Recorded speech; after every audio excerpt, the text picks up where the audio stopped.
Hello everybody, Frankie here from Vibrant Center for Voice and Movement, and continuing with this theme of emotions this week. Today I want to talk about shame. I promise I'll talk about positive emotions as well, but I wanted to talk about shame after talking about anger because the two have some really important similarities. I talked about how anger is the reaction to when an outside force is threatening or breaking through a personal boundary. Shame is a reaction when we break through a boundary. And so it's a similar type, but it is internally generated. So the action of shame is, oh, I did something from myself and I'm moving out, whereas anger is I'm receiving something. Shame is really, really healthy because it lets us know that we might have hurt others or that we might have impacted our integrity, that we might have to face some consequences for our actions. And so healthy shame is really important because, of course, you don't want to just go through the world acting selfishly or reacting or acting compulsively and not thinking about consequences for your actions. Sometimes, however, shame is dictated by culture. So, for example, in cultures where homosexuality is frowned upon or illegal, and therefore there's an imposition by society, people who have desires may start to censor themselves and feel shame for something that is very core to who they are. In those cases, that shame, that boundary is coming from something that is not internally generated. It's not about your integrity, your ethics. However, there's a desire to fit in. But that boundary is really being dictated by our culture. Shame can also sometimes be represented as anger. So this is why it's really important to take time to understand shame and to be able to work really gently with yourself when shame shows up. Sometimes people feel something inside and then it becomes, well, no, actually, it's something else that's causing me to feel this way. Of course, the appropriate reaction to shame is to generate the resilience and the ability to sit with discomfort, to take the lessons that shame is offering, and then to reset your focus anew and to find your center so that you can learn from shame and then not do that harm in the future. The problem is when we say things like, I'm sorry, and then we go and do the exact same thing again, right? So I'm sure you can think of a time in your life when shame might have shown up. You don't have to go into something really deep and dark. And if you don't really want to go there today, that's also okay. But in the interest of having something that is workable so that you can work with your emotions in the future, I'm going to give you a practice for working with shame. So to start off with, I want you to get comfortable in the position that you're in, whether you want to lie down on the floor, whether you're sitting in a chair, and even if you're standing. And take a moment. So if you can actually connect to shame or simply to work through the process, imagining, okay, shame has shown up. Take a moment to feel your breath. And take a moment to find something that is happening in this reality for yourself. So not something on the internet. Sometimes it's really easy to want to grab the phone and kind of numb ourselves. Find a sound. Find something to look at. Find a sensation. Anything through your senses that just connects you to this present moment, something to anchor you.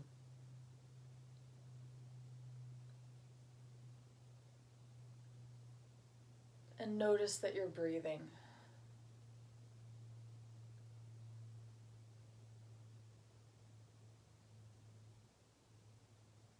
And now noticing this emotion that's showing up for you, where in your body do you feel it?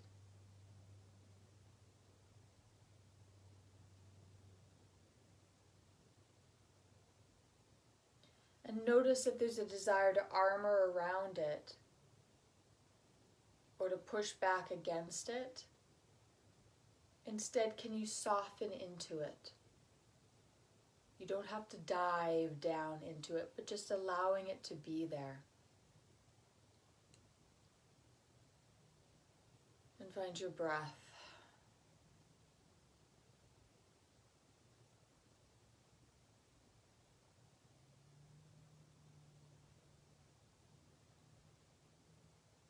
And now that you're finding where in your body that emotion is living, is there a sensation? Is there a tightening or a clenching that's occurring? Is there a feeling of bruising, for example? Whatever that sensation is, find it in your own experience.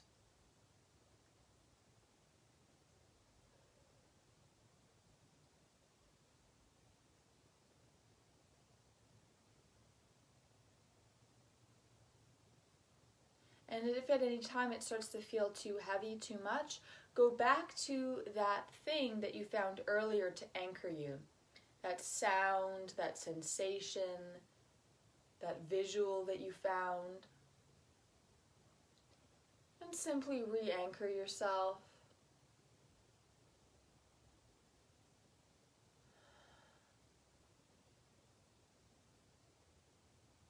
And then take a moment just to go back to your body. Where's the energy of that emotion? What's the sensation of that emotion?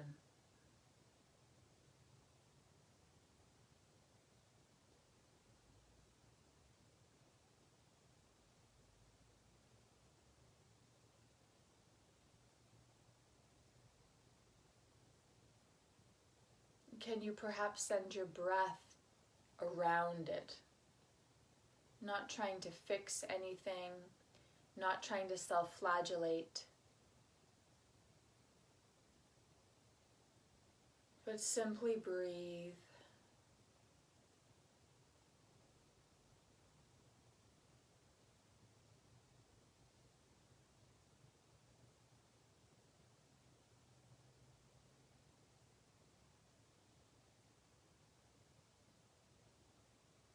And then you might notice that there's another sensation somewhere else in your body, or that sensation is evolving or changing.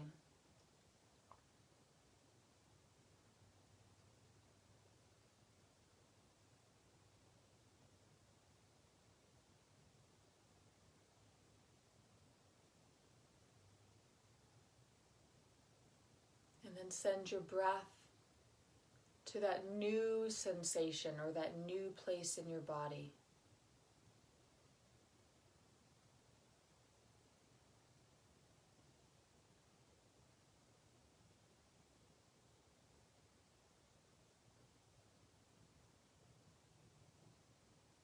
Check in with your tongue. Is your tongue glued to the roof of your mouth? Can you let it drop? Can you let your jaw soften and open here?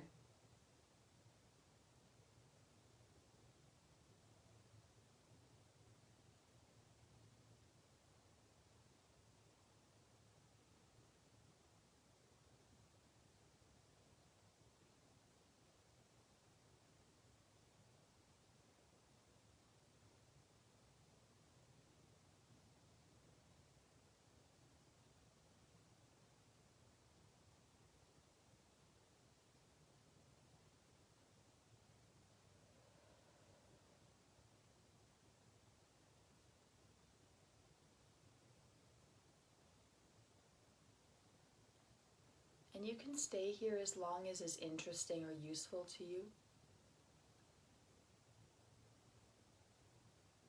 next stage is there a lesson in the shame? Again, it's not about self-flagellation. You're not a bad person, right? It's like a child. You're not a bad person, but is the behavior hurting somebody? Are there consequences for the behavior?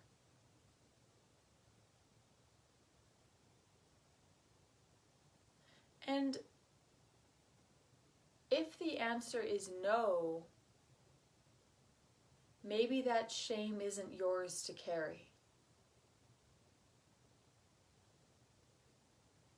I think shame has value because it gives us humility. But it's also really important to notice, is this mine?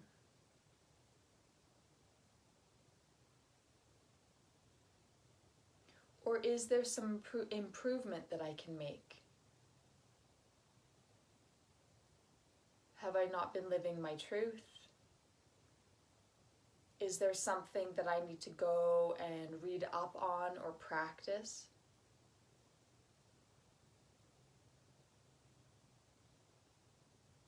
So that you're taking a lesson from the shame that is constructive.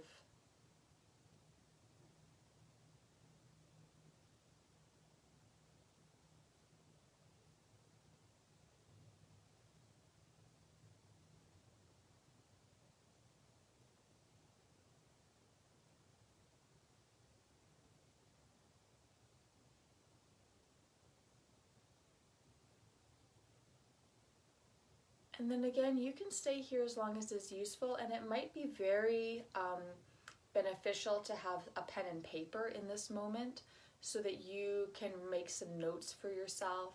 And they don't have to be coherent. They're never going to be something you share with someone. They might be even just images or sensations. And then when you're ready to leave that, I invite you to take a little scrunch up your face, scrunch up your shoulders, scrunch up your belly, scrunch everything together, curl yourself into a little ball, and breathe. Breathe through this tension. And then when you decide to leave this, you're going to stretch long and wide and take up space. Maybe there's a yawn. Open the space between the ribs. And the fingers and the toes. And then when you want to leave this, take this into a shake. Shake your head, shake your feet, shake your arms and your torso, and let out some sound. And then flop. So if you're standing, just feel your feet in contact with the floor and find softness through your joints, letting your spine hold you. If you're lying on the floor, receive gravity. If you're sitting, just find your sit bones. Notice what parts of you are in contact with the floor or the chair. And take a moment to feel the beating of your heart.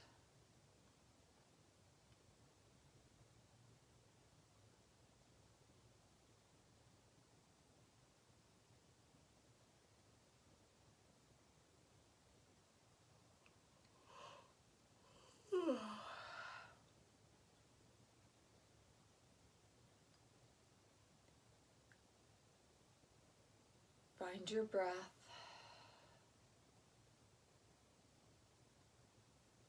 And you're going to leave this in 3, 2, 1. If your eyes are closed, just gently allow the light to come back into your eyes. And maybe you want to find that thing, that sound, that visual, that texture that anchored you before. Or maybe there's something new. You could even lean into pleasure here if that feels good.